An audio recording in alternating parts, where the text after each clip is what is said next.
All right, this is Aeneid, Book 1, 81 through 91. You might remember that in the previous passage, Juno had approached Aeolus, the king of the winds, offered to give him the most beautiful nymph that she had. You might remember the phrase "praestanti corpore," with an excellent body, right, or with a body that's distinguished above all the others.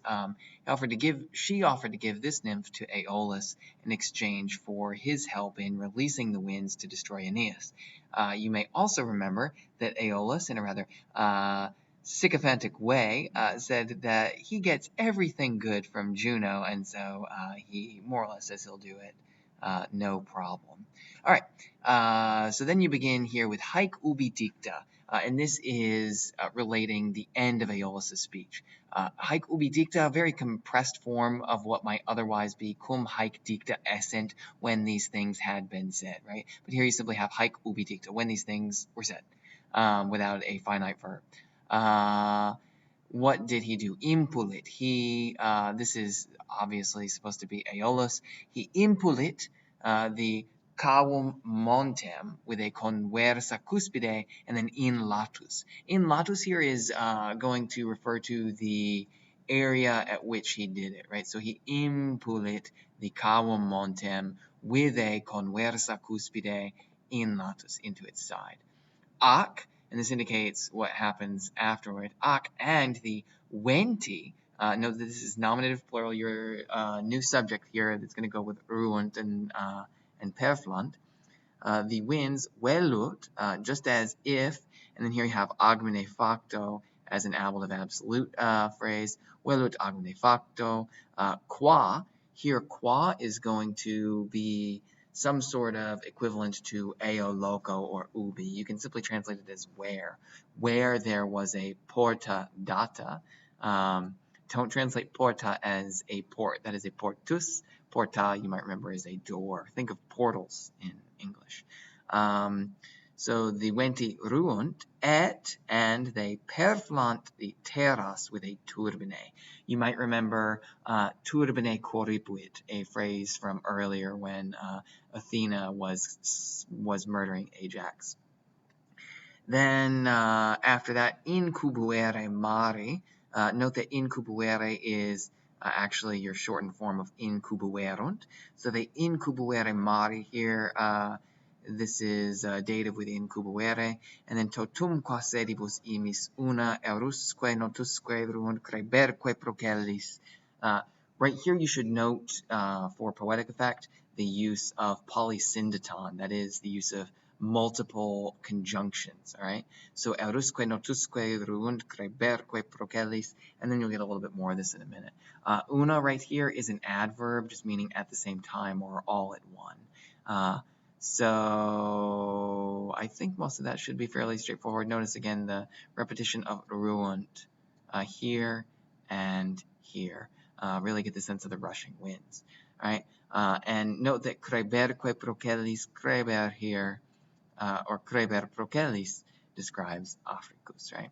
So this is an adjective in the nominative. This is the nominative itself, and then this is the ablative describing what it is creber with, right? And they volunt as your main verb, and then you have vastos and fluctus. They volunt vastos fluctus ad litora. All right. Then in sequitur, don't translate this passively. It's a deponent verb from in sequor. All of your sequor forms are going to be deponent. So in sequitur, there follows a clamorque virum stridorque rudentum. Note right here again a little bit of a continuation of that polysyndeton. So there follows the clamor virum. Watch out here for that shortened genitive plural, stridorque rudentum. Right here, shortened genitive plural with a present active participle. Eripiunt, hopefully that one's fairly clear. Subito, your temporal adverb, immediately or suddenly. Nubes is your nominative going with eripiunt, the nubes eripiunt. And then a little bit more with this polysyndeton here. Caelumque diemque, right? They the nubes eripiunt caelumque diemque ex oculis teucrorum, right? From the oculis teucrorum. Remember that the Teucri here, this is another one of those fancy words for the Trojans from the old Trojan king Teucer. All right, then what happens? Nox incubat ponto. And then notice that nox is described as atra, right? It's dark. And then you have intonuere polli. The polli are, you can just go ahead and translate it if you wanted to as the poles. But here the notion is something like the heavens. Sorry, not boring, as I'm a little sleepy, so you may hear me yawning here. Intonuere is also your shortened form from intonuerunt, right? So be on the lookout all throughout the poem for these kinds of things. Intonuere for intonuerunt. And what else happens? The aether, your new subject, right? Mikat with crebris ignibus.